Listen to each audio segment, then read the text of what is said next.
Alors, monsieur Dani Komla-Aïda, rebonsoir à vous.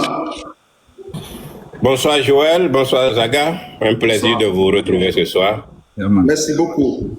Alors, si vous devez vous présenter à vos compatriotes, à ceux qui sont avec nous ce soir sur ce panel, comment allez-vous vous présenter? Allez-y, on vous écoute.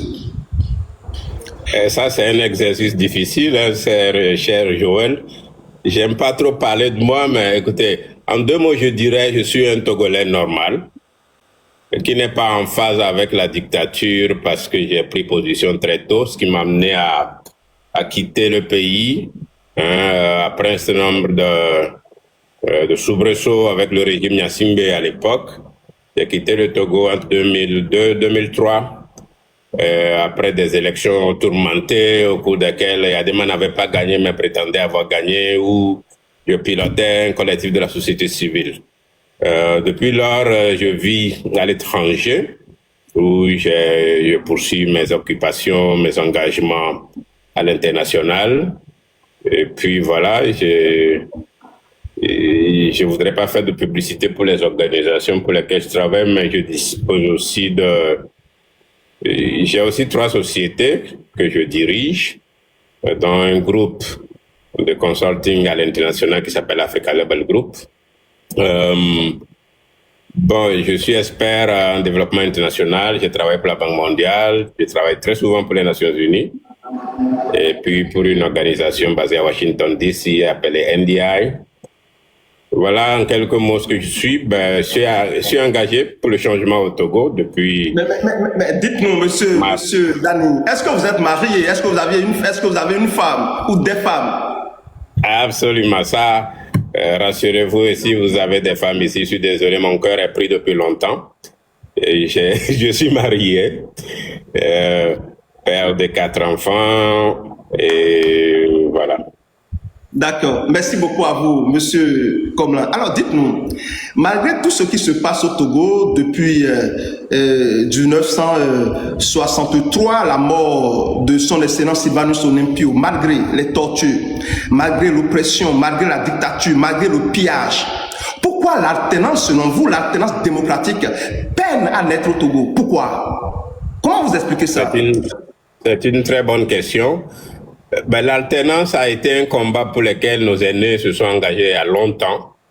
D'abord, il faut voir que le Togo a été comme d'autres pays qui ont connu le régime de parti unique, parti-État après son indépendance. On peut nous comparer à d'autres pays à l'époque, comme le Bénin voisin, comme la Côte d'Ivoire, comme la Guinée haute, où il y a un dirigeant très fort. Chez nous, c'était Gnassingbé Adema qui était là, qui dirigeait le pays de maître, qui a fait 38 ans au pouvoir. La possibilité qu'il y ait alternance n'a commencé véritablement qu'à partir de 90-91. Et comme le Bénin qui a fait sa conférence nationale souveraine, le Togo en a fait aussi dans la foulée. Et les bases d'une alternance politique avaient été jetées. Mais Adema et son armée ont réussi à torpiller tout ça et à s'accrocher au pouvoir. Jusqu'à sa mort en 2005, quand cette armée-là nous a imposé son fils. Les Togolais ont consenti beaucoup de sacrifices pour le changement, pour l'alternance. Il y a eu beaucoup de morts. Il y a eu même plusieurs solutions qui ont été essayées. Beaucoup de jeunes pensent que les Togolais étaient des gens trop dociles, qui ne se battaient pas comme il faut. Mais non, je connais des gens, je connais des initiatives. Il y avait eu des tentatives, de véritables tentatives de coup d'État par le passé. Il y avait en 86 déjà, là je parle de 1986, ce qu'ils ont appelé attentat terroriste. Un groupe donc de Togolais qui avaient pris des armes pour abattre le régime Gnassingbé, et qui ont attaqué Lomé, mais qui n'ont pas pu le renverser. Voilà donc des situations qui ont eu lieu. Maintenant, à partir de 92, on a voté une constitution, puis 93, une élection présidentielle que l'opposition a boycottée. Adema a prétendu l'avoir gagnée. Et celle qui a suivi, beaucoup de fraude qu'il a organisée, en tuant aussi des Togolais massivement. Et c'est ça qui s'est poursuivi jusqu'à présent, vous voyez. Nous avons payé, je parle du peuple togolais, un lourd tribut pour le changement politique. Malheureusement, il n'a pas eu gain de cause parce que pour le moment, le groupe qui confisque le pouvoir s'est montré plus fort parce qu'il détient toute la puissance d'État. Hein, l'armée qui épaule la famille Gnassingbé, c'est elle qui est au pouvoir depuis lors et c'est ça la vérité. Oui, mais lorsque vous dites ça, vous savez, sur le plan international, on reproche aux Togolais, surtout les leaders d'opposition, les leaders politiques togolais, que c'est parce qu'ils n'arrivent pas à s'entendre aussi, que la dictature s'enracine, que la dictature est toujours là. Il y a trop de divisions, on voit les voix, c'est-à-dire les Togolais n'arrivent pas à s'entendre pour pouvoir faire partie de ce régime. Est-ce que cela aussi ne fait pas partie des problèmes de ce pays? Vous savez, imaginez que ce soir, vous appreniez que tous les Togolais de tous les bords politiques se soient entendus face à Faure Gnassingbé, son armée, sa 5e République. Qu'est-ce qu'ils feraient? Puisqu'ils ne peuvent même plus voter pour un président de la République. Ouais. Mais alors, je vous parlais tout à l'heure de 93. En 93, on avait le collectif de l'opposition démocratique. On avait de grands leaders politiques à l'époque. Hein. Aujourd'hui, il n'y en a pratiquement plus. Hein. Je savais beaucoup de fierté que je vous parlerai des gens. À l'époque, le vrai Gilles-Christ Olympio était là. On avait Yaovi Agboibo, Ninevi Léopold, Zarifou Aïeva, Edem Kodjo. Vous voyez, des leaders de poigne que moi j'ai eu la chance à l'époque dans ma jeunesse. Parce que j'étais engagé dans la presse et dans la société civile. Hein, j'ai pu avoir la chance de me frotter avec ces personnalités. C'est des gens de conviction qui étaient unis et qui ne faisaient rien au hasard. Hein. Il y avait leur parti politique, mais ils étaient toujours unis. Pendant les élections comme en dehors des élections. Mais la vérité, c'est qu'en face d'eux, il y a une muraille. Le régime est une muraille. Il y a d'autres régimes comme ça sur Terre. C'est comme la Corée du Nord. C'est comme des régimes communistes qu'on a en Europe de l'Est. Hein, c'est comme la Russie qu'on connaît encore aujourd'hui, où la démocratie n'est qu'une charpente. On s'en sert pour préserver le pouvoir d'État. Hein, ce n'est pas une véritable démocratie. Donc l'alternance par les urnes a montré qu'elle n'était pas possible. Joël, je ne sais pas si tu es au courant, mais en 94, il y avait des législatives qu'une partie de l'opposition a boycotté. Mais 2 partis à l'époque, le CAR d'Agboibo et UTD de Dem Kodjo, avaient réussi à battre le RPT. Vous voyez, ça c'est au sorti de la conférence nationale, les premières élections législatives.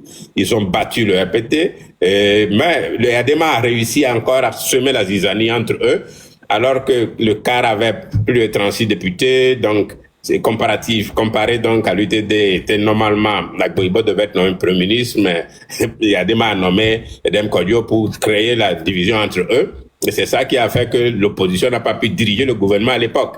Ouais, donc il y a toujours des astuces que le régime au pouvoir use. Soit on vous achète, soit on vous tue, soit on vous chasse pour aller en exil. Voilà, c'est des situations comme ça où on vous divise. Et ce n'est pas seulement au Togo où l'opposition est divisée comme ça. Moi qui sillonne l'Afrique, qui ai vu d'autres régimes, j'avoue que quand un régime veut rester autour d'un homme et aussi un régime prébendier avec beaucoup de corruption, ils ont plus d'un tour dans leur sac pour rester longtemps au pouvoir. Mais vous savez, monsieur Dani, lorsque je vous écoutais tout à l'heure, tout ce que vous étiez en train de nous dire là, ça m'a un peu inquiété. Parce que on dit que auparavant, on a connu de vrais leaders. Et au même moment, vous dites que aujourd'hui, il n'y en a pratiquement plus. Auparavant, on a connu de vrais leaders. Ce sont vos mots.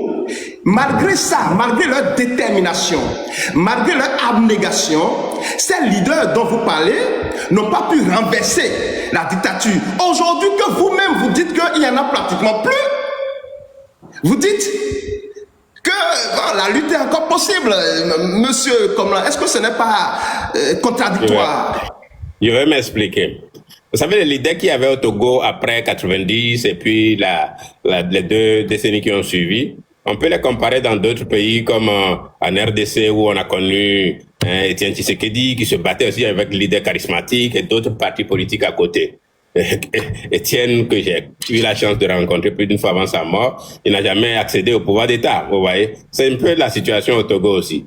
Maintenant, quand je dis qu'il y avait de grands leaders à l'époque, c'est qu'après la conférence nationale, des Togolais ont créé des partis politiques, des appareils, et ils ont recruté d'autres Togolais, ils les ont formés, ils les ont préparés à prendre et gérer le pouvoir d'État. Ils étaient dans une opposition plus ou moins structurée. Mais quand je dis qu'il n'y a plus d'opposition aujourd'hui, c'est pas parce que les gens qui animent le semblant d'opposition aujourd'hui ne sont pas des gens bons, humainement bons, mais c'est parce que le régime, je n'attaque pas ces personnes-là, elles sont victimes du régime. Mais j'attaque le régime du RPT UNIR qui a réussi à tuer tout le système partisan togolais. Vous voyez, au Togo, je dirais la même chose de la presse. À mon temps, moi, j'ai travaillé dans des journaux charismatiques comme Forum Hebdo. Avec Aga, j'ai travaillé dans des journaux comme La Parole de Kani Bertin. C'était des journaux qui étaient nés juste dans la foulée de la conférence nationale et qui sont battus pour le changement au Togo. Donc, il y en a qui allaient dans les partis politiques, d'autres allaient dans les syndicats, d'autres allaient dans la société civile. Et nous, on était à l'époque dans la presse. Et j'avoue que c'est ça le microcosme qui a, au fur et à mesure, piloté la lutte pour le changement. Il y avait des fronts, plusieurs fronts pour le changement au Togo. Au code qui réunissait les partis politiques, mais à côté, il y avait des syndicats, il y avait la société civile aussi. Ouais, donc, on n'a plus cette idée-là, non seulement parce que ceux-là qui étaient là, ils ont vieilli. Certains sont morts, la plupart sont morts et ils sont plus, leurs partis politiques ont été totalement neutralisés par le régime. Mais ceux qui sont là aujourd'hui n'ont plus la capacité de faire quoi que ce soit. Parce que quand ils vont aux élections, leurs voix ne seront pas comptées normalement.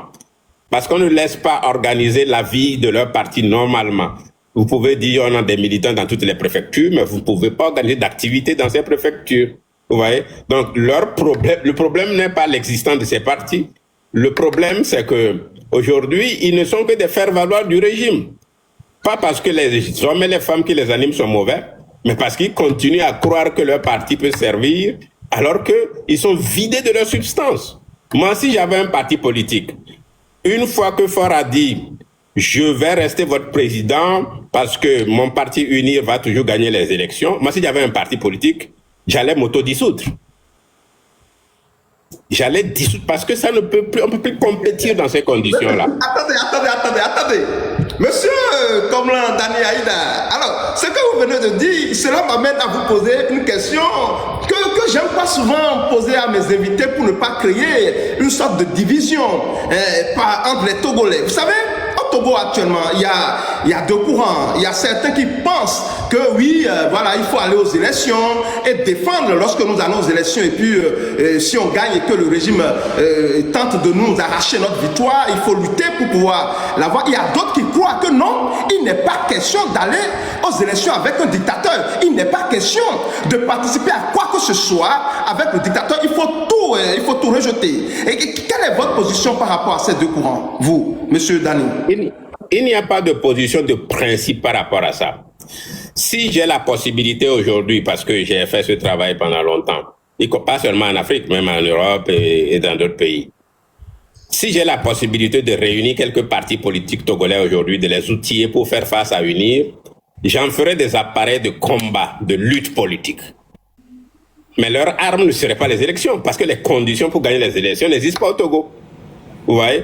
Donc les partis ont leur rôle. Vous savez, à ce moment, est-ce que sous l'apartheid en Afrique du Sud, l'ANC aurait jamais gagné les élections? Non. Mais on a l'apartheid au Togo aujourd'hui. Hein? Qu'un parti politique ose organiser un événement public à Lomé demain, vous allez voir ce qui va arriver. Donc quand on est dans ces conditions-là, on ne force pas. On vous utilise parce que l'espace public est fermé. Ben, quand c'est comme ça, là, ben, vous bravez. Moi, j'aurais aimé qu'aujourd'hui, à l'Assemblée, là, on n'ait que unir et que le monde entier sache que Faure Gnassingbé qui dit qu'il a mis en place un régime parlementaire est plutôt un monarque. Et que les Togolais le combattent en tant que monarque. Et que le monde entier sache qu'il n'y a même pas un semblant de démocratie au Togo. Mais quand on est là et qu'on l'accompagne en participant à des élections qu'on sait qu'on ne gagnera jamais, mais là, je suis désolé, on joue le jeu de l'oppresseur en ce moment-là. Par principe, je n'encourage pas à ce qu'on boycotte les élections. Vous voyez la Côte d'Ivoire, les récentes élections législatives, présidentielles puis législatives en Côte d'Ivoire. Est-ce qu'il fallait que le PACI ou bien le parti le PDCI-RDA et autres participent? Ce sont de grands partis politiques. On a vu ce qui a été fait pour les empêcher leurs leaders de compétir. Mais quand il y a la possibilité pour ces partis de se positionner, de gagner, on aurait pu les encourager. Vous avez vu la division qu'il y a eu au niveau du PPACI et même au niveau du PDC-RDA. Donc, ce sont pas, je viens de dire, est-ce qu'il fallait qu'on participe, est-ce qu'il faut participer aux élections au Togo ou pas? En fait, c'est une question qu'il faut même pas poser. Il faut poser la question plutôt, quel est le type de régime qu'on a au Togo aujourd'hui et comment le combattre? Comment le transformer? Aujourd'hui, le Togo n'est pas réformable. Le régime Gnassingbé a fraudé, triché depuis les années 90, les années 2000 et autres, est tellement fatigué de tricher qu'il dit, bah, écoute les gars, j'ai pitié de vous, on ne fait même plus d'élections. Absolument. Ben, quand c'est comme ça, ben, vous aussi vous tirez les conclusions et dites, écoutez, dans ce cas, nous n'avons même plus besoin d'exister là. Et là, on se positionne face à lui de façon plus forte encore. Vous voyez, c'est ça qu'on n'arrive pas à faire. Moi, j'aimerais qu'on ait des cadres de discussion avec des partis politiques, des sociétés civiles et autres. Je vous assure que on allait trouver des modus operandi. On allait dire, ben écoutez, ok, maintenant qu'ils croient qu'ils nous utilisent, partis politiques, comment l'espace, même étriqué, restreint qui existe, comment on peut l'utiliser. J'ai vu ce week-end ma grande sœur Brigitte Adjamago Johnson organiser dans un centre communautaire à Lomé une séance pour rendre compte à des militants de ce qu'elle fait à l'Assemblée. Vous voyez, c'est courageux de sa part. Mais Madame Brigitte Adjamago Johnson, quand j'étais à Lomé, jeune étudiant, j'étais en deuxième année pour m'apprendre le droit civil à l'époque. Après, je l'ai vue, elle était militante, GF2D et autres, vraiment, c'est une femme de référence. Mais aujourd'hui, j'ai pitié d'elle. Qu'est-ce que la pauvre peut faire dans cette meute de gens qui ne croient pas aux lois qu'ils votent eux-mêmes? Vous voyez? Elle est seule avec un autre que je connais bien, le professeur Goguet, qui sont là parmi des gens. Quand ils viennent à l'Assemblée, ils attendent juste qu'on leur dise c'est quoi qu'on a et qu'est-ce qu'on doit voter, mais pas pour véritablement étudier la qualité des lois qu'on vote et puis l'impact que ça aura sur la vie des Togolais. Donc, là, elle est dans un rôle, elle peut dire, bon, elle va laisser me voir, mais tu vois, non? Donc, c'est ma professeure, je la respecte, c'est ça. Et la dernière fois, revenons maintenant au niveau local.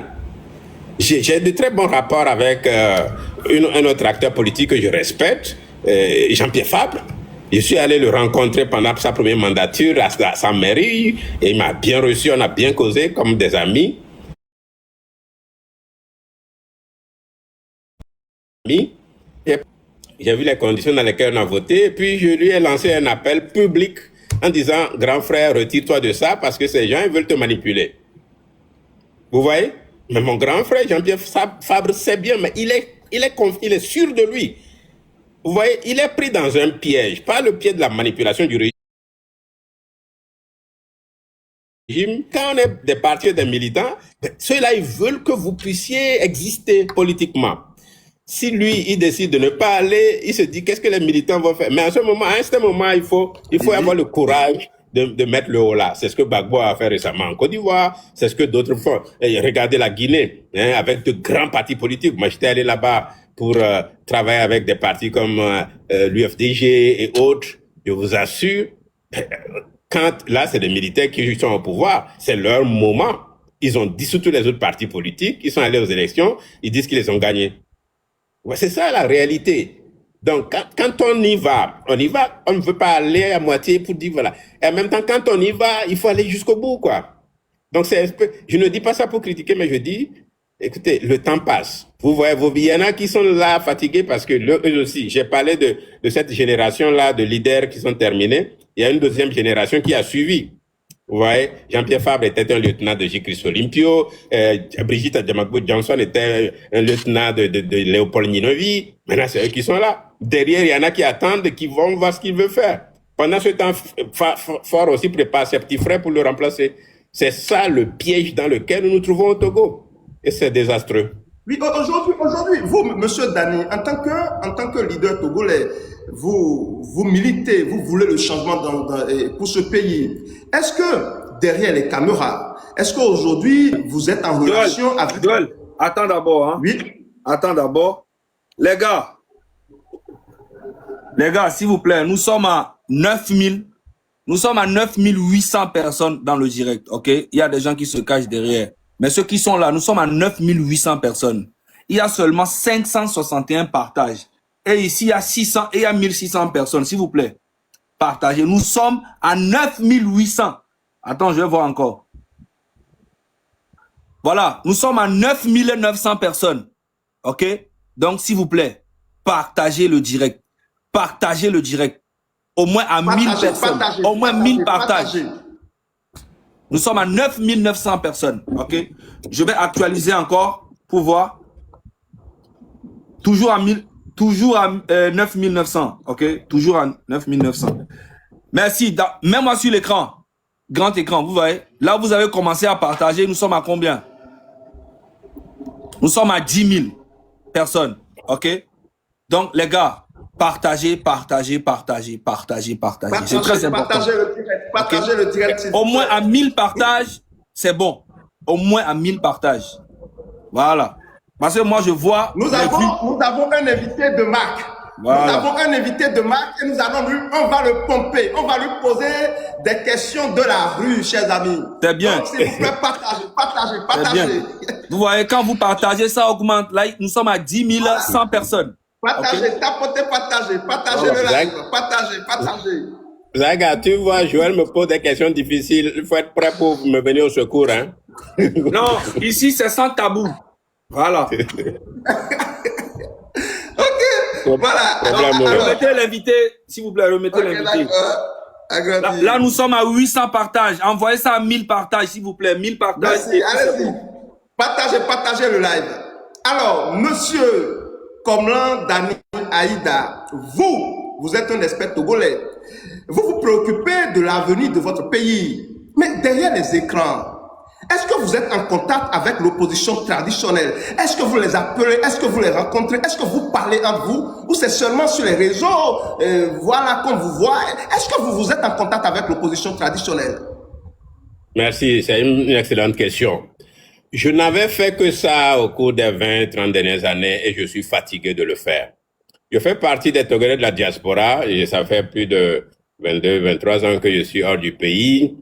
Et on était ceux-là qui guettaient les opportunités. Je participe financièrement, j'entre en contact avec des gens, société civile, partis politiques. On n'avait fait que ça pendant longtemps. Mais depuis quelques mois, depuis que la jeunesse a repris la parole et que des mouvements comme ceux de Zaga et compagnie, le M66, ont commencé à donner du ton et un nouveau son de cloche, j'avoue que je n'ai pas de contact constant, direct avec les partis politiques. Mais parce que la plupart ne sont même plus véritablement là, il n'y a même plus grand-chose à discuter avec eux. Je parle avec quelques-uns, je suis en contact avec des gens comme Nathaniel Olympio parce que c'est des gens avec lesquels vous pouvez parler entre citoyens sans problème, avec des gens comme mon frère le parti Les Démocrates, Abia. Bon, j'étais heureux, j'ai reçu un appel à quelques jours de Noël de mon grand frère Gogué. Et je parle parfois avec un certain membre des partis comme CDPA ou CDPA-BT, ces deux partis jumeaux que j'ai connus pendant longtemps. Je n'ai jamais été membre d'un parti, mais j'avoue que mon passé de journaliste et de militant de la société civile a fait que il y avait une proximité avec ces acteurs.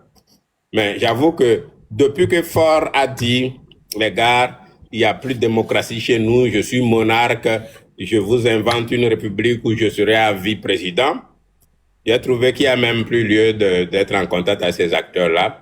Et je ne crois pas qu'on peut tirer grand-chose de l'opposition qui est quasiment moribonde. Il faut créer une nouvelle opposition face à ce régime. Elle n'est pas composée de responsables ou militants de partis politiques. Elle est composée de citoyens consciencieux qui sont capables de se donner les moyens et qui agiront sur des terrains que le régime-là ne maîtrise pas. Ok, vous savez, lorsque vous le dites si bien, cela me rappelle quelque chose. Vous savez, qu'on le veuille ou pas, l'opposition traditionnelle existe et puis elle est là. Lorsque le M66 est sorti à la naissance du M66, on a vu et des gens, des militants, des leaders de cette opposition traditionnelle qui allaient contre le mouvement M66 parce qu'ils se voyaient en danger. Je dis bien, j'ai observé sur les réseaux sociaux des gens qui disaient qu'ils étaient des opposants à Faure Gnassingbé, et ceux-là, ils remarquent qu'un groupe de jeunes s'élève aujourd'hui contre cette même dictature que eux ils prétendent combattre, et au même moment ils sortent pour aller contre ces jeunes, pour les dénigrer, pour les diaboliser. Et en tant que Béninois, lorsque moi j'analyse l'actualité politique togolaise, je me dis, est-ce que les Togolais sont prêts? Est-ce qu'ils sont véritablement prêts pour ce changement-là, Monsieur Dani? Merci beaucoup. Tu sais, quand le M66 est né, j'ai été pendant longtemps, quelques semaines en tout cas, en situation d'observateur. J'essayais de savoir qu'est-ce qu'ils vont faire. Bon, ces jeunes, ils étaient très actifs sur TikTok et pas toujours sur les questions politiques. Après, j'ai vu que ça rassemble, ça commence à parler d'un certain nombre de problèmes de pays. Et j'avoue que j'ai été un peu à leur école pour comprendre que non, notre bataille pour le changement au Togo, on peut plus s'accrocher au même mécanisme comme par le passé pour dire voilà, pendant que quelqu'un comme moi, peut-être trop intellectuel, dirait, ben vous savez, les gars nous ont imposé une constitution et autres. Même si aussi ça a attaqué le régime en disant, les gars, de type tu as fait 4 mandats, donne-nous ton bilan. En s'alignant un peu sur, disons, les pamphlets de Madame Nyakade, entre autres. Donc, j'ai observé, j'ai eu l'occasion de parler avec les amis comme Zaga, et je salue l'ouverture d'esprit de quelqu'un comme Zaga. On se connaissait pas, on a parlé, il m'a mis en contact après avec ses autres camarades, mais sincèrement parlant, je n'étais pas le seul à être en contact avec eux jusqu'à aujourd'hui. Le M66 que j'ai appris au fur et à mesure à découvrir, ben, ces jeunes, je ne sais pas comment ils s'y prennent, mais ils sont en contact avec tout le monde, avec des dizaines, sinon des centaines de Togolais, qui spontanément viennent vers eux. Mais tout simplement parce que ces jeunes ne font pas de petits calculs politiciens, vous voyez. C'est des gens qui disent... Expliquez-vous le fait que des opposants, des gens qui disent qu'ils sont opposants au régime de Faure Gnassingbé, à la dictature, s'attaquent encore à ces jeunes-là qui sont pour s'élever contre la dictature. Comment vous... Non, dites-nous sincèrement. S'il vous plaît, Monsieur Dani, ne soyez pas prudent, s'il vous plaît. Dites-nous tout, dites-nous la vérité. Non, c'est même pas ma manière. Moi, je dépends de personne. Je suis quelqu'un de très à l'aise. Ils s'attaquent encore Non, je vais te le dire franchement. Parce qu'ils ont peur. Ouais. Mais les gars, on leur a tout pris, mais ils aiment bien leur position, là. Les gens veulent des titres. Il y a des gens qui veulent qu'on dise qu'ils sont chefs d'opposition. Il y a d'autres qui, quand ils disent, bon, quand Faure sera fatigué, peut-être il va nous proposer quelques strapontins et puis on va se contenter de ça. Ou alors, ils trouvent que la diaspora qui s'est organisée et qui soutient le M66 est un adversaire potentiel. Donc, c'est une réaction naturelle qu'ils ont pour dire, ben, écoutez, tant qu'on ne contrôle pas ces jeunes-là, autant les combattre. C'est ça une réaction qu'ils ont. Et ils ont tort. Et ils ont tort parce que moi, j'étais là. Vous savez, on a suivi la série de mots d'ordre que Zaga et ses camarades ont donné. J'avoue que ils se parlent entre eux et puis nous, on apprend par les médias sociaux qu'il y a une manifestation telle date.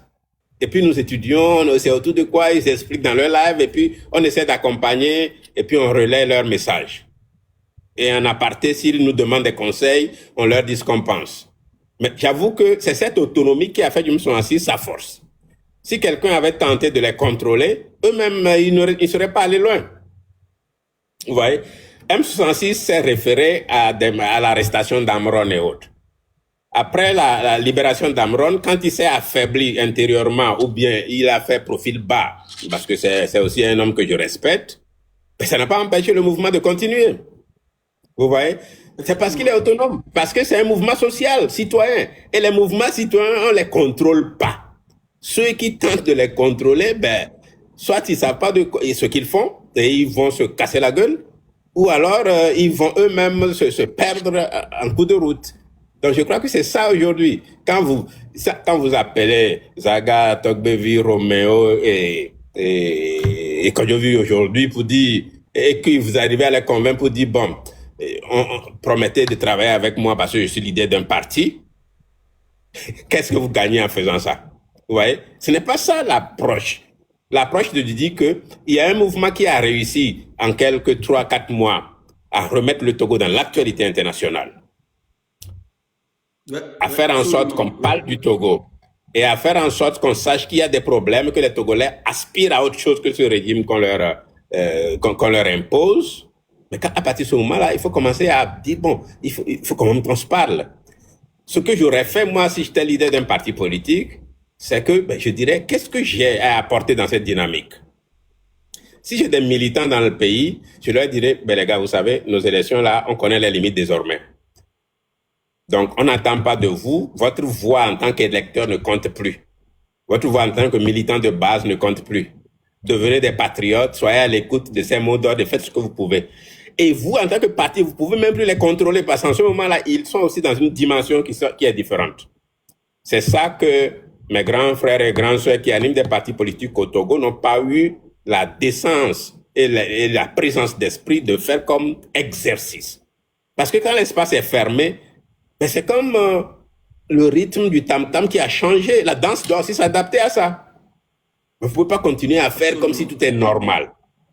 Moi, je m'attendrais à ce que des partis qui survivent aujourd'hui dans cette 5e République soient dans une position de contestation. Je voudrais voir des dizaines de militants de partis en prison aujourd'hui et que leurs leaders fassent des sit-ins devant les prisons pour demander leur libération. Ça aurait été ça le Togo normal. Mais si on n'a pas ça, c'est que ceux-là qui sont dans ces partis sont complices. Je suis désolé de le dire. Parce qu'il faut braver les dictatures.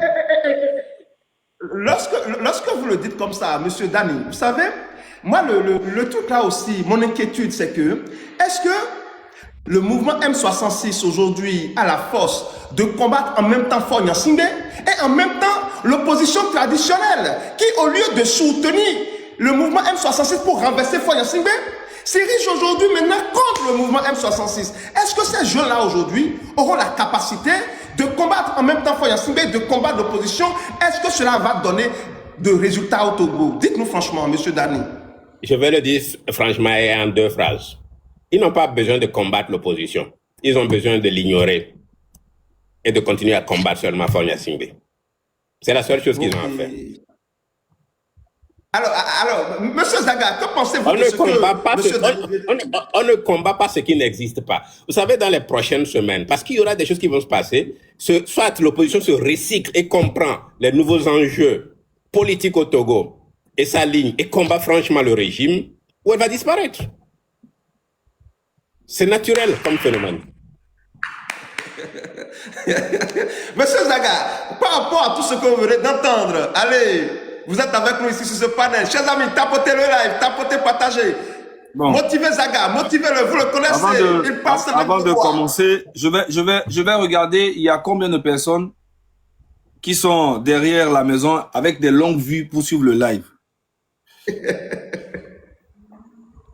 Mets-moi en grand et je vais parler. Bon, là, actuellement, nous sommes à combien? Écrivez ça dans les commentaires. Nous sommes à combien de personnes, s'il vous plaît? Écrivez ça dans les commentaires. Merci à vous. Nous sommes à combien? Écrivez ça. 11 900. Monsieur Zaga. 11 900. Ok.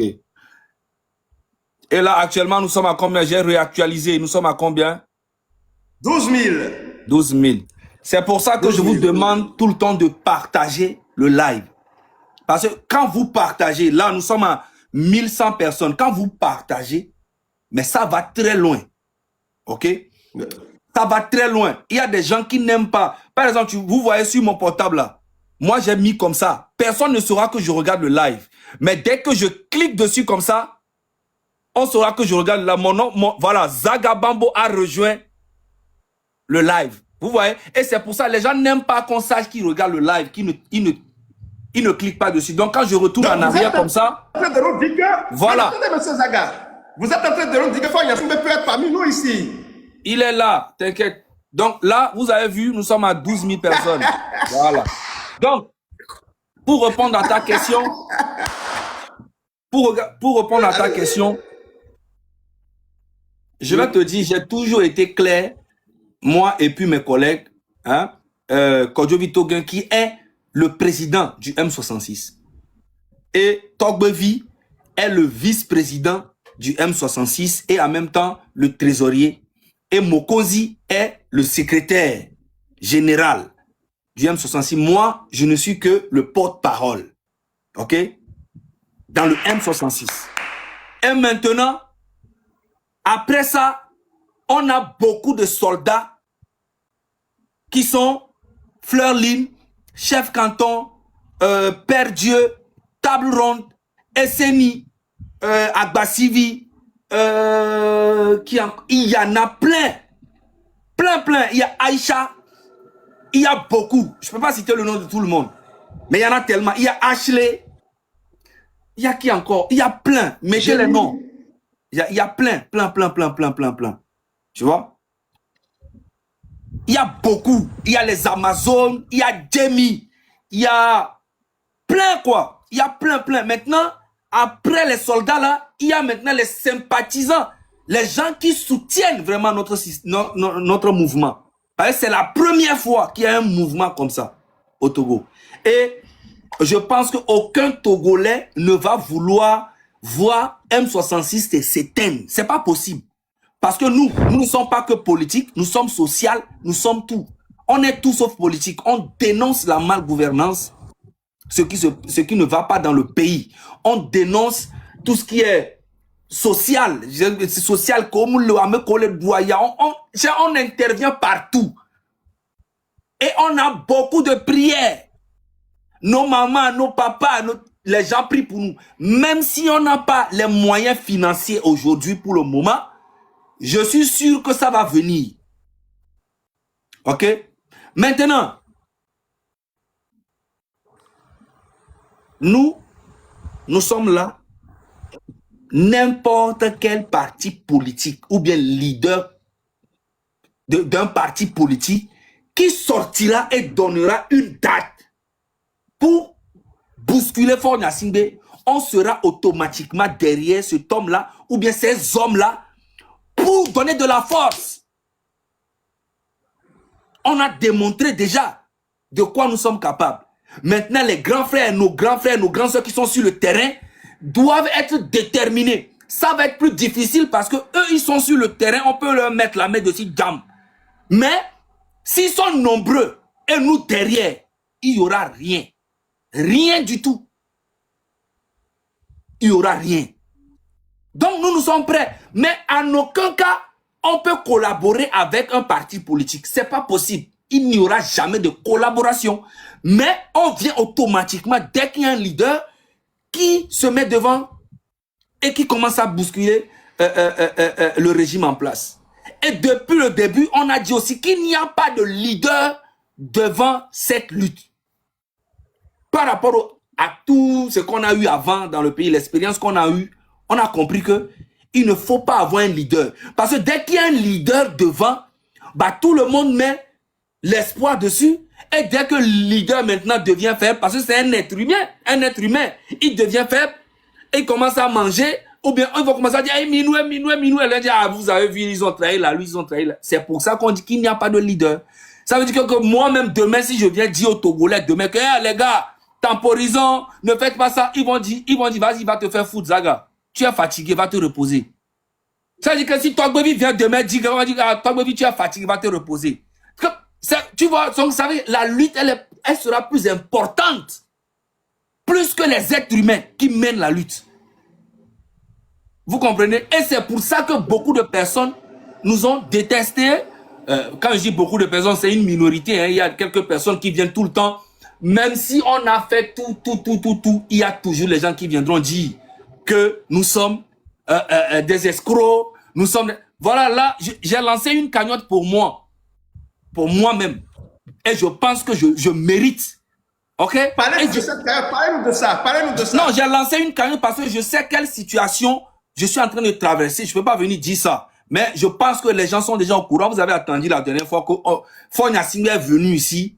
Hein? Il n'est pas venu chercher la solution pour son pays, pour le peuple togolais. Il est venu demander des armes pour protéger son pays. Et comme bonus, Zagabambo. Mais, je sais pas. Ah, mais arrête, dites-nous, c'est vrai cette information-là? Mais c'est pas une question de c'est vrai cette information. Si tu veux, je te joue ça. Tu veux? Allez-y, jouez. Ok, j'arrive.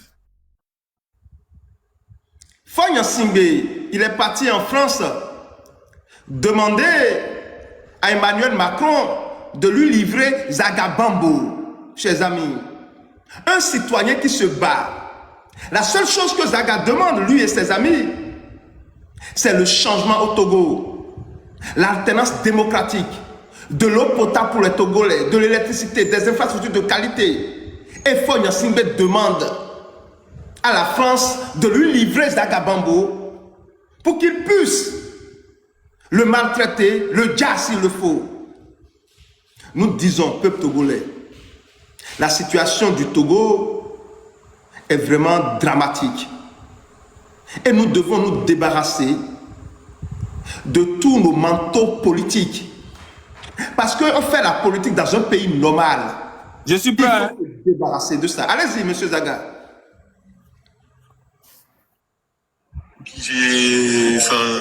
Avec la pression, tout ça, j'ai des amis députés qui ont mis pression sur le président Macron pour convoquer le président du Togo.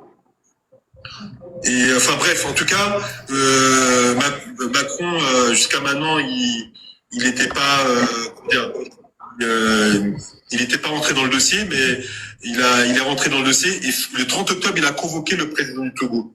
Et donc, ce qui s'est passé, c'est que le président du Togo a demandé en échange de ma libération immédiate je sais pas si c'est un don ou la vente d'armes, donc des missiles, des armes donc il avait invoqué que c'était pour lutter contre le djihadisme et pour la sécurité intérieure. Et Macron lui a dit OK, il n'y a pas de souci. Donc il n'y a pas de souci pour la livraison des armes. Et après il a demandé aussi mon échange contre Zaga, l'artiste Zaga Bongo, c'est ça? Et donc Macron a dit c'est pas possible parce que moi je suis président de la Française, mais moi j'ai pas la main sur la justice et en plus de ça il n'a pas commis de délit, donc on peut pas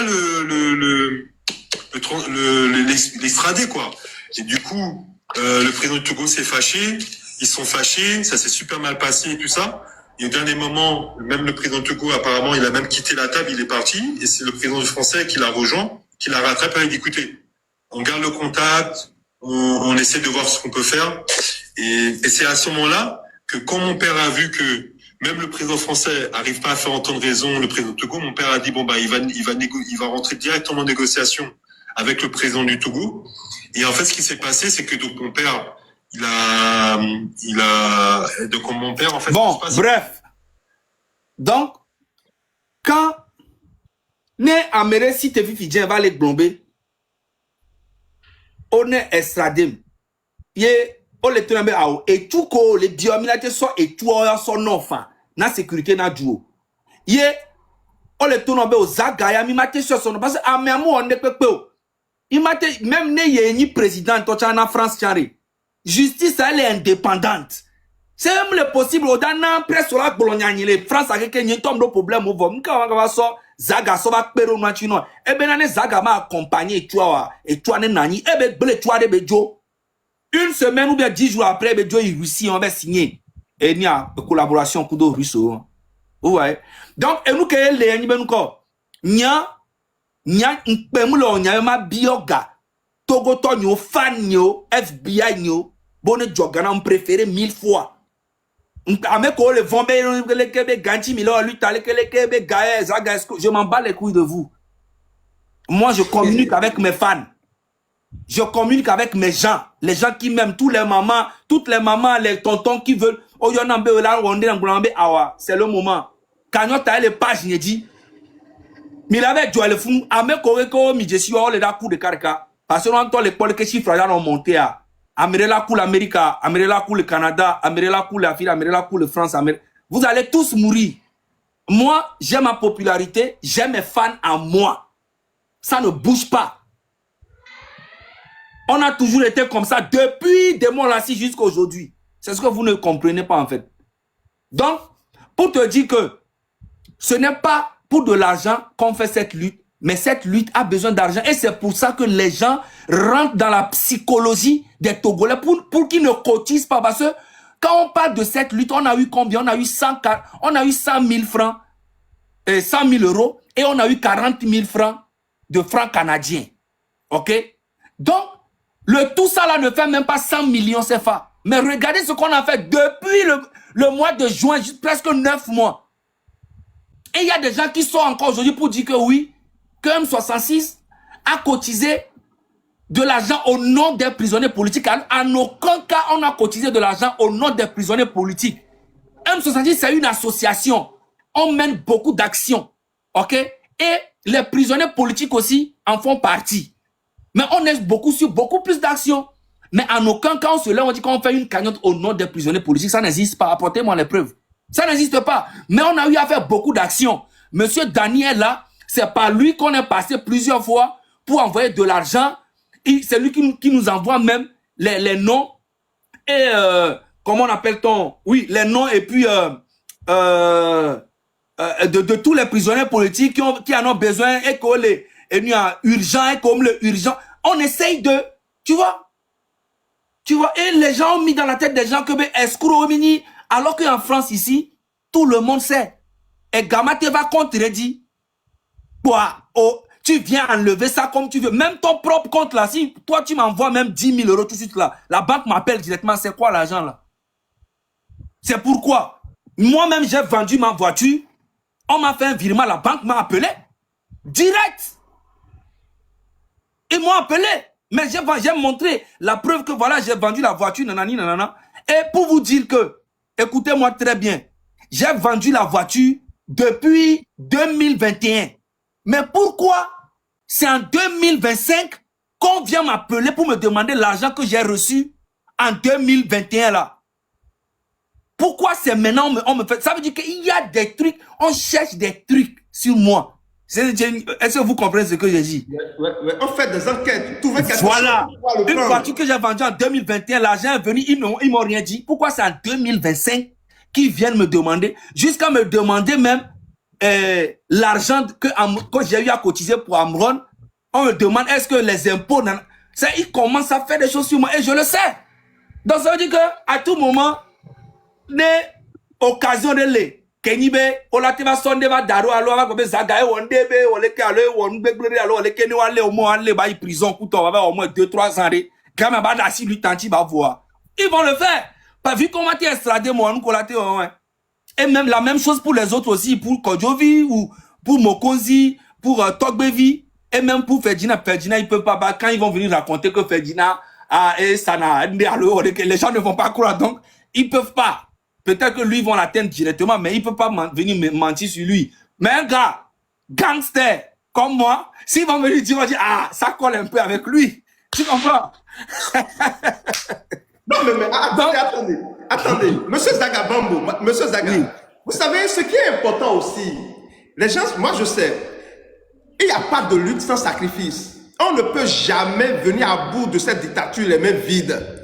Nous, forcément, il faut des gens pour... Bon, écoutez, on organise... Mais je vais finir vite fait et puis tu reprends. En fait, cette lutte a besoin d'argent. Même les leaders de l'opposition qui sont au Togo, n'importe qui va vouloir bousculer le régime aujourd'hui aura besoin d'argent. Et moi, je vous parle sur le terrain au Togo, on ne doit même pas parler d'un million, on doit parler en milliards. Si vous voulez vraiment voir le Togo vraiment bouger sur tout le territoire, de Lomé jusqu'à Seka, c'est des milliards. C'est pour ça que le régime n'aime pas que les opposants, mais quelqu'un qui est un opposant ait de l'argent. Montrez-moi un seul opposant qui est riche au Togo.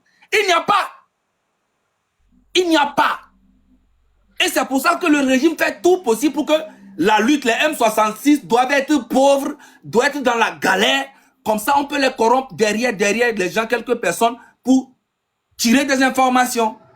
Donc moi, si j'ai besoin d'argent, mais je demande au peuple, parce que le peuple sait que je fais un combat. Et ils vont me le donner ça avec beaucoup de bénédictions, avec beaucoup de prières. Tu vois un peu ce que je veux dire? Donc, même les leaders de l'opposition au Togo auront besoin d'argent. C'est moi qui te dis. Parce que faire déjà un meeting, il faut de l'argent. Quand tu fais un meeting qui a à peu près 1000 personnes ou bien 500 personnes, il faut les nourrir, il faut organiser ça, il faut... C'est ça la politique.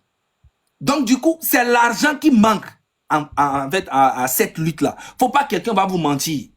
Quand au Népal, il y a eu la cotisation plus d'1 million d'euros. Madagascar, il y a eu des cotisations. À taper sur GoFundMe, vous allez voir, il y a eu plus d'1 million. Le Sénégal, plus de 1 million 200. Le Cameroun, pour le truc là, vous n'avez pas vu plus de 800 000 euros. Mais c'est ça que nous m'y avons. Et tiens, on le voit tout possible à son virus, son doigt, mais non, oui, et gagne alors qu'on a cotisé à peu près même pas 100 millions. Et regardez le travail qu'on a eu à faire. C'est un truc à féliciter. Moi, je viens aujourd'hui féliciter tous ceux qui font cette lutte-là. De M66 jusqu'en bas. De en bas jusqu'à au-dessus de M66. Je vous félicite parce que c'est pas, on n'a aucun moyen, mais regardez ce qu'on a fait. Regardez ce qu'on a fait. On peut faire encore plus que ça si on a les moyens financiers. Et ça, c'est une vérité pure et simple. Vous savez, monsieur Zagabambo, le combat serait plus aisé. Chers amis, écoutez-moi bien.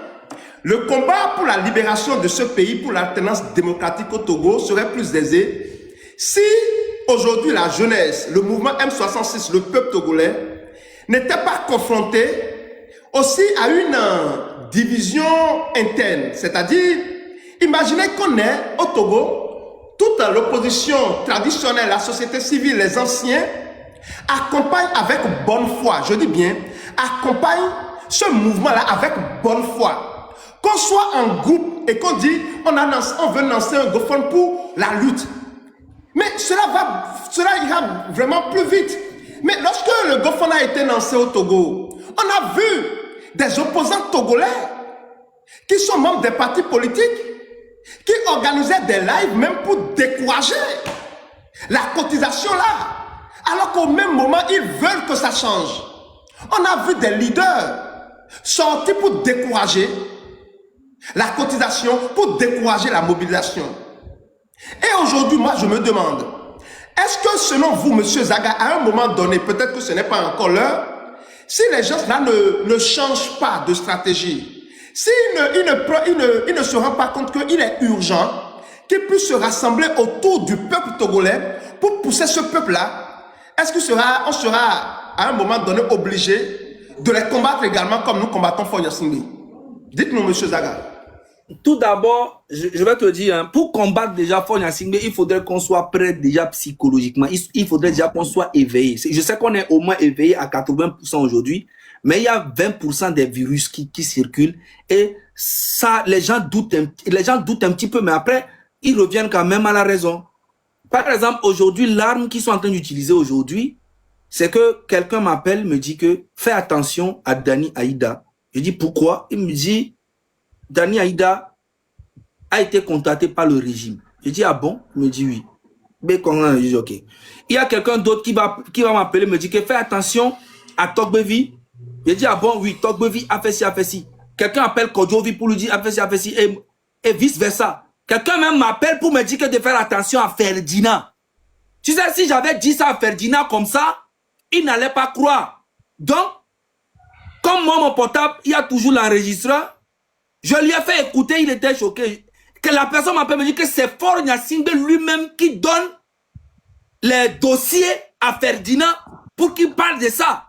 Et si je disais ça comme ça à Ferdinand, il n'allait pas croire. Donc, je lui ai fait écouter. Attendez, monsieur Zaga, c'est vrai ce que vous affirmez là? Mais je lui ai fait écouter. Ferdinand n'est pas mort. Il m'a dit que c'est fort lui-même qui donne les informations à Ferdinand, de faire très attention à Ferdinand. Tu vois? Et il y a d'autres qui appellent pour dire que de faire très attention à Zaga, il est sur la position de trahir la lutte. Il y a d'autres qui appellent, il faut faire attention à Tantan. Et ça, c'est incroyable. C'est incroyable. Et il y a des gens qui tombent dans ces genres de pièges. Mais je comprends. Mais il faut faire attention. Aujourd'hui, l'objectif, c'est Fonya Singbe. Le Togo doit changer. Les Togolais doivent vivre maintenant de leurs biens, doivent profiter du Togo. Tous les Togolais doivent rentrer chez eux dans leur pays sans avoir peur d'aller en prison. Tous les prisonniers politiques, on doit les libérer sans exception, sans aucune... C'est que gens, on ne doit même pas parler même. Et ça là même, déjà, ça, c'est le bien même de Faure lui-même. C'est dans son propre bien de se lever, dire que bon, les gars, libérez tous les prisonniers politiques. C'est dans son propre bien, c'est pas pour nous. Pour apaiser déjà le cœur, parce qu'il a des enfants. Faut pas qu'il oublie qu'il a des enfants, il a de la famille, il a ses femmes, il a... Et un jour qu'il va quitter le pouvoir, ça va chauffer. Donc déjà, il faut commencer à aller sur les vrais trucs. Libérer déjà tous les prisonniers politiques sans exception. Et raconter, c'est pas du tout. Il faut laisser tout ça. Et nous sommes là pour le peuple. Le peuple ou rien. La dernière fois, Ferdinand a eu à vous dire que le système de Faure Gnassingbé, ce n'est pas Faure lui-même. C'est tous ces liens de sang. Tous ces liens de sang, le neveu de temps, ceux qui sont en bas de Faure, c'est eux-mêmes qui creusent même la tombe même des Togolais. Tu vois? Donc c'est tout un arbre, un baobab, bien enraciné. Donc du coup, c'est un combat qui sera très dur, mais on va y arriver si nous sommes ensemble, dans le même esprit. Tu vois? Ne laissez pas les gens mettre des virus dans vos têtes, des histoires qui n'ont ni tête ni queue. Bon, je ne vais pas l'inviter même, c'est Monsieur Dani. Donc je vous laisse, Monsieur Dani, si vous avez encore d'autres questions à lui poser, comme ça, au moins il va aller un peu en profondeur. Ok, merci. Justement. Merci beaucoup à monsieur Zaga. Vous savez, Monsieur Dani, il y a une petite question que je vais vous poser aussi. Vous savez, aujourd'hui au Togo, pour moi, j'ai comme l'impression que l'opposition traditionnelle se trompe sur un point. Quand j'écoute les uns et les autres, je peux vous rassurer, hein, derrière les caméras, les gens m'écrivent beaucoup. Beaucoup, je vous dis. Et on me raconte des choses, à Monsieur Joël, ceci et cela. Et ce que je comprends, vous l'avez dit tout à l'heure, que l'opposition traditionnelle, ils ont peur. Et ça, c'est vrai. Mais je me demande, est-ce que leur peur a une raison d'être? Parce que la lutte du mouvement M66, ce n'est pas une lutte pour placer X ou Y à la tête du Togo. La lutte du mouvement M66, c'est une lutte pour l'alternance démocratique, c'est-à-dire, on parle, Faure Gnassingbé dégage du pouvoir, on met en place une transition, on organise les élections et le peuple togolais décidera qui va le gouverner. Nous allons retourner à la constitution de 1992, s'il faut toiletter les choses, on va le faire. Mais moi je me dis, si nous sommes dans cette logique, pourquoi il devrait même avoir encore une division entre ceux-là qui combattent le régime de Faure Gnassingbé? Monsieur Dani. Joël, laisse-moi d'abord faire une petite confidence à nos auditeurs. Voilà. Mars 2003. C'est pour vous parler un peu de notre engagement passé et ce que les Togolais ont fait. Moi, à l'époque, j'étais le coordonnateur de la concertation nationale de la société civile du Togo. On a voulu m'arrêter à Lomé, j'ai fui pour aller à Ouaga d'abord, et puis je suis descendu vers Cotonou, et puis on a organisé notre système. Après les élections 2003, là, les vrais résultats que nous on avait trouvés, c'est que Akitani Bob était en tête, suivi de Daoukou Péré et Adema n'était que troisième. Et quand on a commencé à publier ça, on a commencé à arrêter nos camarades. 2-3 mois après, nous avons réussi à convaincre nos partenaires, des Canadiens, des Allemands, tout ça, pour dire la société civile a son rôle à jouer. À l'époque, vous voyez, les partis politiques qui avaient positionné, ils ont fait leur rôle, ils ont joué leur rôle. Alors nous, on a invité des acteurs de la société civile, des partis politiques, des médias à Dakar. On est arrivé à Dakar et le matin du jour où l'événement, on voulait faire un colloque avec même des collègues qui étaient venus de la diaspora, hein, du Canada, de France, de Belgique et autres. J'ai été convoqué, on était à Dakar, par le ministère de l'Intérieur. Et on m'a posé des questions très simples. C'était pas comme une interpellation. Et à 10h j'étais arrivé à 10h du matin. Avant d'aller, j'ai appelé mon ami Aliontine pour lui dire, je suis convoqué au ministère de l'Intérieur. Et il m'a fait accompagner d'un de ses collaborateurs. On lui a dit non, c'est rien, on avait juste quelques questions à poser à M. Dani. Donc, j'étais tellement bien accueilli, de 10h, 12h30, la personne avec laquelle je parlais, c'est plus tard que je saurais que c'est un commissaire de police. Il m'appelle, il m'amène dans son véhicule dans un très bon restaurant de Dakar, on a bien déjeuné, puis on revient, ça continue. Et vers 16h, j'appelle à Léontine, mon téléphone était même déchargé, il a pris décharge. C'est pour vous raconter quoi. Nous, Togolais, on avait pris des dispositions pratiques pour faire ce qu'il fallait faire au Togo. Tout cela m'était arrivé, c'était pour empêcher l'ouverture de l'activité. Mais puisque les Sénégalais ne sont pas barbares comme le régime togolais, ils n'ont pas cru quand Yadema leur a dit que moi, je réunissais à Dakar des gens qui voulaient faire un coup d'État au Togo. Alors que nous, on appelait des gens pour leur dire, on veut apprendre du Sénégal parce que le Sénégal a réussi une alternance politique. Donc on a appelé, c'est pourquoi Aliontine et autres étaient nos interlocuteurs.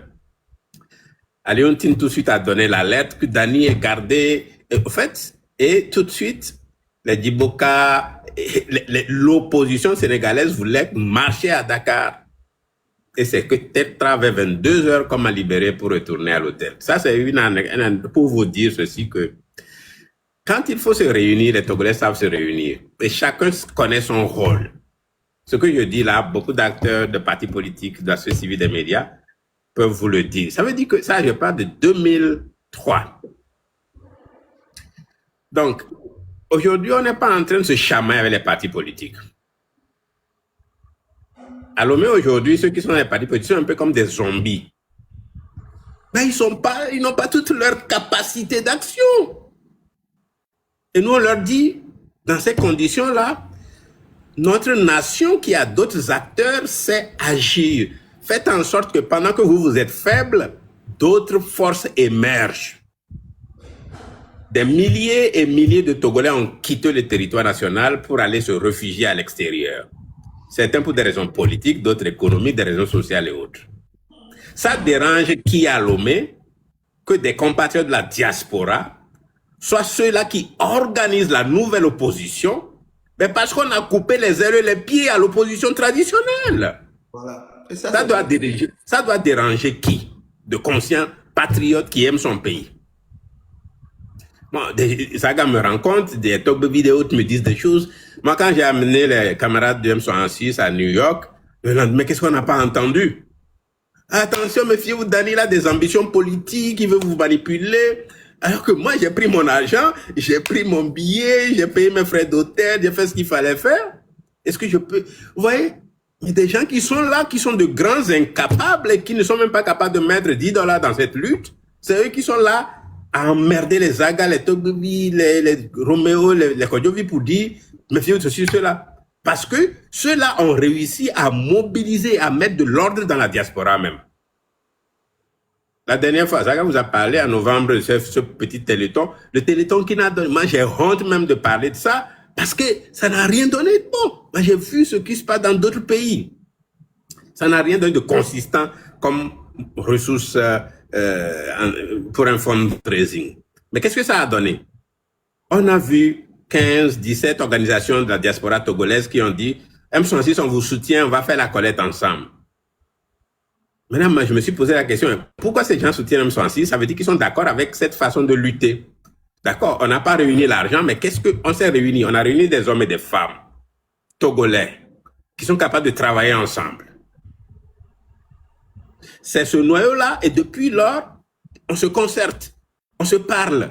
En aparté, on ne fait pas sur des réseaux sociaux.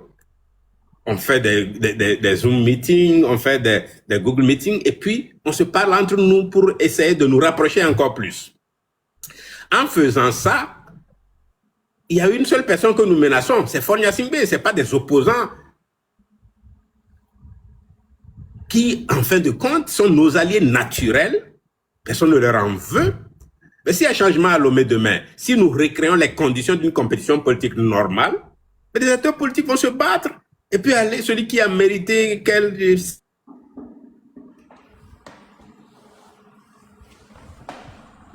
encore en compétition politique. Donc quand des gens émettent dans la diaspora, si vous êtes à Lomé, si vous croyez en un Dieu, ou quand vous croyez à un vaudou, ben écoutez, faites sacrifice à ce vaudou-là ou priez ce Dieu pour dire, ouf, enfin, nos compatriotes, quelque part, sont en train de donner de l'énergie pendant que nous, ils nous étouffent au pays. C'est comme ça que ça se passe. Ça devrait se passer. J'ai raconté l'anecdote de Dakar là pour vous montrer que on a eu déjà de l'occasion de travailler avec la diaspora, avec les partis politiques et autres. On était en osmose avec des gens comme Ninevi, des gens comme Agboibo et autres, qui se sont appuyés très souvent sur la diaspora et qui savent qu'il y a de la qualité dans la diaspora, des gens compétents. Mais on a longtemps accompagné. Mais quand Ford dit, je vous impose une constitution de la 5e République, vous n'avez rien à dire, peuple, vous n'avez même pas besoin même de connaître le test. On a mis tout ça en branle avant même de montrer le test aux gens. Hein. En définitive, ce qui s'est passé, Sénat, Assemblée nationale, et puis on fait une cérémonie à Lomé, et Ford est là, et puisque son parti uni de façon éternelle va gagner toutes les élections pour les années à venir, c'est Ford qui sera là, et quand il va mourir, le nouveau chef du RPT uni va être le président du Togo. C'est ça que Ford nous a vendu. Ouais. Mais la réponse, là, je nous en veux, nous. Joël, ne parlez plus d'opposition togolaise en passant seulement aux partis politiques. L'opposition n'a jamais été au Togo, ne s'est jamais réduite aux partis politiques au Togo. L'opposition était toujours plus profonde. Nos mamans au grand marché de Lomé étaient celles-là qui donnaient de l'argent au code 1, code 2, tout ça pour faire des manifestations. Ce sont des opposants parce qu'elles voulaient le changement. Ouais. Les syndicalistes, que ce soit des enseignants, des gens du service de santé et tout le reste, étaient mobilisés, prenaient des risques énormes et soutenaient tout ce que l'opposition politique faisait. Ce sont des opposants, mais ils ne voulaient pas être ceux-là qui sont candidats à des postes sélectifs. Ouais. Donc, ce qu'on aurait dû faire, nous, quand Ford nous a fourgué sa fausse constitution pour devenir roi du Togo, c'est que quelqu'un comme moi et quelqu'un comme militant de parti dans la diaspora ou au pays aurait dû se concerter, aurait dû se retrouver soit à Cotonou, ou à Accra, ou à Abidjan, ou à Dakar, pour riposter contre Ford. Nous avons échoué. Nous n'avons pas fait ça. Et ça, je n'accuse pas les partis politiques. Ils sont victimes. Et mais nous aussi. Que faire maintenant alors, M. Dani? Que faire maintenant? Que faire maintenant? Mais il faut créer une nouvelle opposition face à Faure Gnassingbé. Et cette opposition aura un certain nombre d'acteurs clés de la diaspora. Et les amis du Togo, les frères et sœurs qui m'écoutent de Lomé, n'ayez pas peur de la diaspora. C'est nous qui vous avons toujours soutenu et accompagné, mais nous ne voulons plus être des accompagnateurs. Nous voulons être des acteurs de changement, au même titre que vous. Nous voulons penser les solutions ensemble. Nous voulons mobiliser les ressources ensemble. Nous voulons opérationnaliser ensemble face à ce régime et nous sommes pressés de terrasser ce régime-là parce que j'ai envie de rentrer à Lomé, même si je visite les plus grandes capitales d'Afrique, je sillonne. Je suis arrivé par avion ce midi à Accra parce qu'il y a une conférence internationale à laquelle je participe. Je suis un privilégié, mais beaucoup de Togolais ne sont pas, je pense à eux. Je peux vivre et mourir dignement dans la diaspora. Mes enfants vont hériter. Je peux oublier le Togo. Mais quand on continue à se cramponner à ce bout de territoire, c'est parce qu'on l'aime, parce qu'on est patriote. Et pas parce que Dani veut devenir quelque chose. Essayons de lever notre capacité de réflexion et d'engagement par rapport à ce pays-là. Donnons-nous la main. Et puis on est là à dire, oh, c'est Ford qui nous divise. Et non, c'est qu'il y a des gens trop incapables dans les forces politiques, citoyennes et patriotiques qui ne sont pas capables d'aller plus loin que ça. Des gens, quand on dit, bon, tu proposes à quelqu'un, les gars, on va se concerter, on va faire quelque chose ensemble. La personne te répond, c'est une idée excellente. Mais quand tu raccroches, il se dit, mais ce qu'on va faire ensemble, là, qui va diriger ça? C'est ça la première réaction. Vous voyez? C'est l'esprit là du minimalisme qui divise les Togolais. Parce que l'ambition n'est pas assez grande.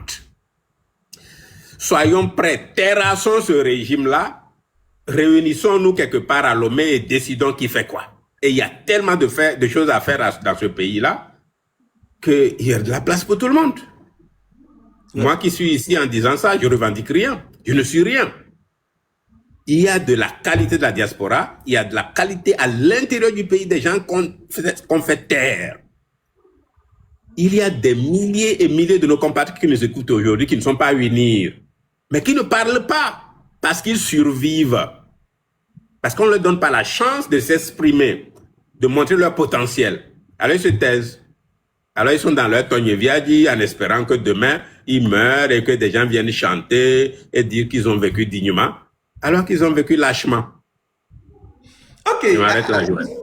Monsieur Dani, par rapport à cette nouvelle opposition dont vous parlez, c'est-à-dire une opposition qui va véritablement faire front pour nous débarrasser de ce régime de dictature au Togo, quelles sont les dispositions que vous allez prendre pour ne pas vous retrouver devant l'opposition traditionnelle, ou quelles sont les dispositions que vous allez prendre pour que l'opposition traditionnelle ne se retrouve pas à vous combattre, ou bien à combattre la nouvelle opposition, comme on l'observe avec le mouvement M66. Quelles sont les dispositions?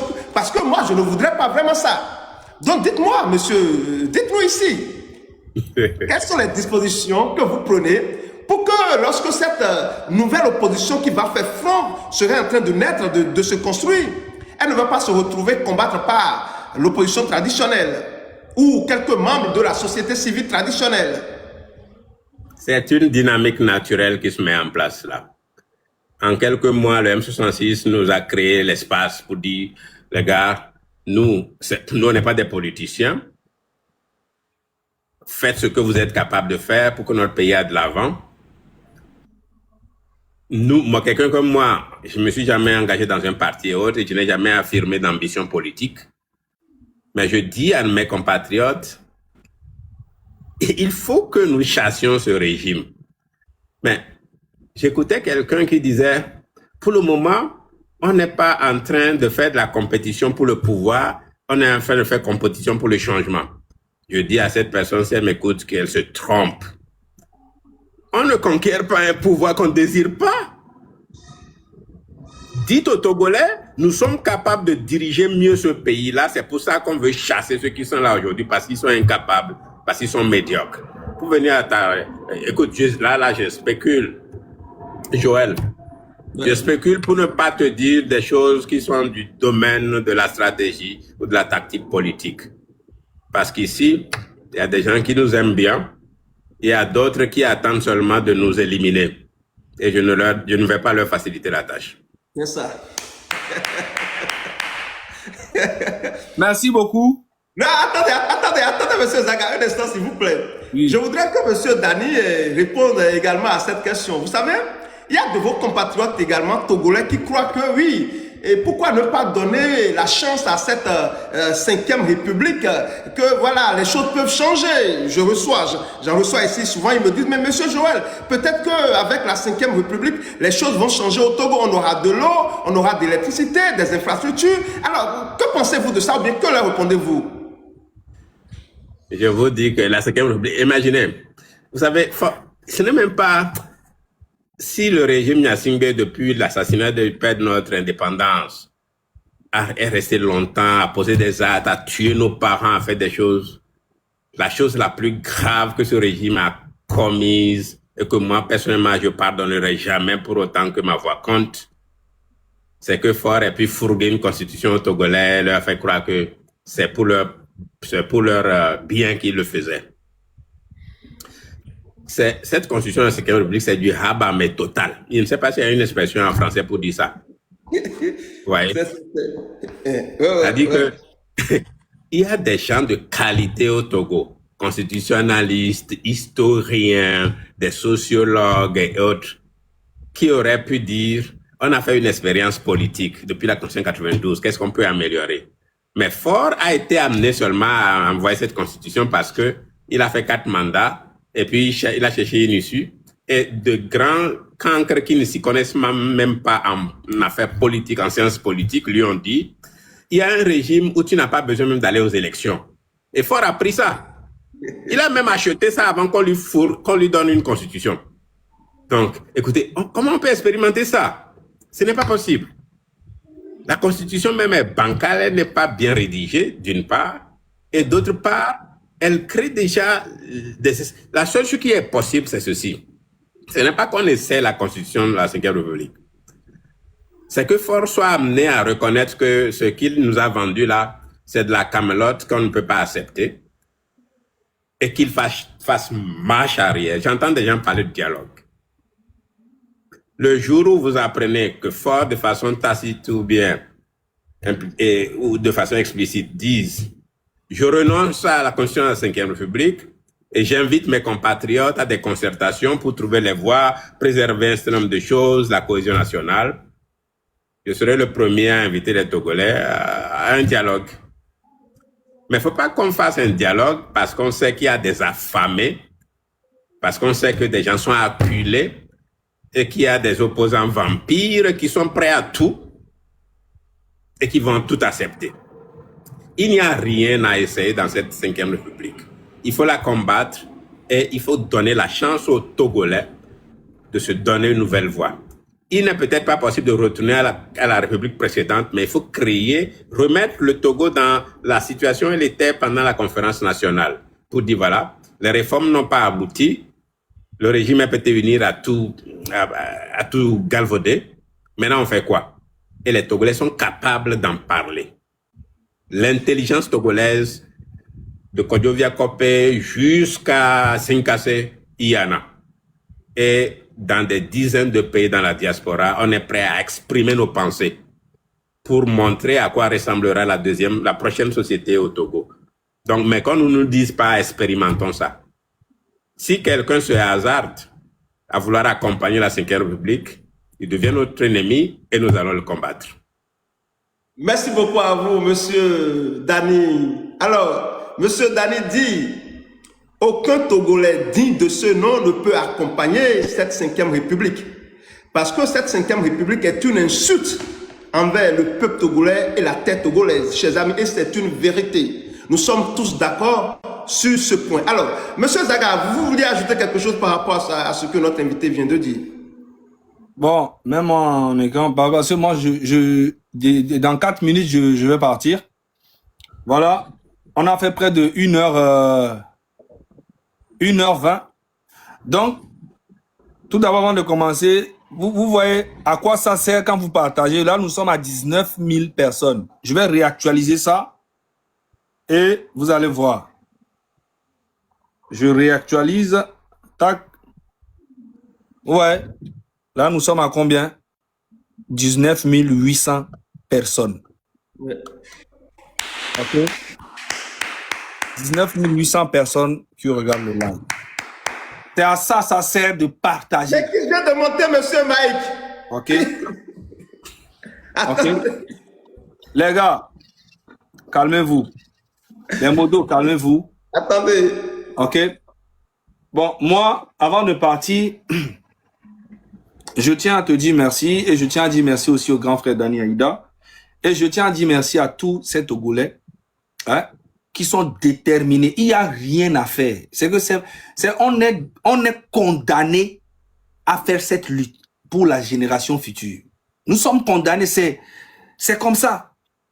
Sinon, ça va. Vous savez très bien comment le Togo est aujourd'hui. Amérique, les Togolais, il y a Togo, les Nyonton, ils sont pas vidéo, c'est Togo, et nous, t'ikona, mo, à monter le pompo.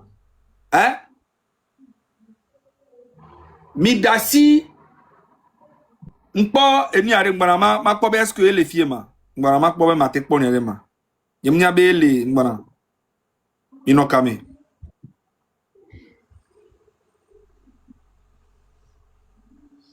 Ma sonde ma ko benade mpa me so vidéo do da me gbe kwa na emnya fike vidéo aso voilà vidéo ya moi-même je viens du sport je transpire grave venez agiter Zagabambu Dobevi Petou Roméo Monkey Kodjovi Tongouin Jenny Jemisseuse toute la clique qui se fait passer pour ceux qui ont le monopole du peuple. C'est ça on appelle le peuple. Quand il y a arrangement, ça fait mal à quelqu'un. C'est ça qu'on appelle le peuple. C'est ce côté seulement ça. C'est ce côté seulement ça. On a dit sport, footing citoyen, action citoyenne. Derrière un seul nom. Derrière un seul nom. Dès qu'on a créé tout, boy, tous derrière le président du conseil, son excellence, M. Faure Eswazimna Gnassingbé. Mais tu racontes n'importe quoi. Je vais vous expliquer. Hein. Si Faure Gnassingbé sait, s'il sait vraiment qu'il est garçon, ils n'ont qu'à faire un communiqué et dire que les opposants ou bien les Togolais ont le droit de marcher au Togo. Si c'est qu'il est garçon. Ça là, tu es en train de montrer, ça là c'est du monde ça. Quelques personnes qui rentrent dans un ça là c'est du monde. Et tu parles de Sokodé. Et puis, on sait, lui-même il n'était même pas là. Et puis ça là c'est quoi? C'est rien. Petit frère, dis à Faure Gnassingbé, à son gouvernement, de faire un communiqué, dire que les Togolais, vous avez le droit de manifester à partir d'aujourd'hui. Et on va annoncer une date. Et vous allez voir. Vous allez voir quelque chose. Vous savez pourquoi vous avez coupé Internet pendant 4, 5, 6 mois. Vous savez pourquoi vous avez sorti les miliciens. Vous savez pourquoi vous avez sorti des militaires. Mi osé. Ne au leader d'opposition ou bien Jean-Pierre Fabre ou bien PNP. Alors tout ça là, un leader de l'opposition qui est n'a qu'à annoncer une date. Il a autorisé marche. Et là vous allez voir le vrai peuple dehors. C'est parce qu'ils ont peur. C'est tout. Vous avez réussi à mettre la peur dans la tête de beaucoup de... Mais aujourd'hui ça commence... Les gens commencent à s'éveiller, les gens commencent à avoir le courage pour parler. Essaye seulement. Essaye de mettre que non. Hein? Mais vite, il y a manifestation, on l'a autorisé. Ça, c'est la première chose. Deuxième chose, Faure Gnassingbé, essaye de dire un jour que tu quittes le pouvoir, que tu démissionnes. Tu annonces ça à la télé. Tu vas voir la joie. Tu vas voir la joie qui sera au Togo. Essaye seulement. Ou bien, essayez seulement de dire qu'il y a un coup d'État. Or que Faure Gnassingbé n'est plus au pouvoir. Essayez de faire un petit buzz comme ça. Et puis vous allez voir la joie qui sera au Togo et dans toute la diaspora. Bombo Klato. Mais comme il y a non, non. Faites ça, vous allez voir. Essayez seulement 1 minute. Quelqu'un n'a qu'à venir à la télé, te dire que Faure Gnassingbé a démissionné, il ne veut plus être au pouvoir. Et vous allez voir ce qui va se passer. Vous êtes fous? On vous paye des miettes, vous êtes là sur les réseaux en train de faire du n'importe quoi. Bombo clat. Moi, je vais vous laisser. Tous ceux qui sont dans le live, j'ai lancé ma cagnotte personnelle, Zaga. C'est sur ma page Facebook. Il y a d'autres personnes qui ont les liens. C'est sur ma page Facebook. Allez démontrer à ces gros plaisantins là qu'on n'a pas besoin de leur argent. Voilà, moi mes fans sont là. Allez-y, tapotez. Voilà, allez-y, mettez ce que vous pouvez mettre là-bas. C'est ça. J'en ai besoin. J'ai besoin de vous. Merci beaucoup. Merci Zaga, c'est très fort. Merci beaucoup à vous, monsieur Zaga. Après l'émission, moi je vais donner 500 €. Donc celui qui peut donner la cadeau. Merci beaucoup. C'est ça. Ouais, merci beaucoup à vous. Les gens vont mourir. Et je sais que, monsieur Gani, tu as aussi des bras longs. Si tu partages le lien seulement, c'est fini. On est parti. Je vais partager, compte sur moi. Merci beaucoup à vous, merci beaucoup à vous. Et vous, comme ils ont dit que j'ai acheté une voiture avec l'argent de Téléthon, peut-être que cette fois-ci, je vais vraiment acheter une voiture. Bon, oui. M'appelez-moi. Et puis, eh Dieu, non. Amela koule nyame. Peut-être que tu donnes d'appeler moi. Merci beaucoup.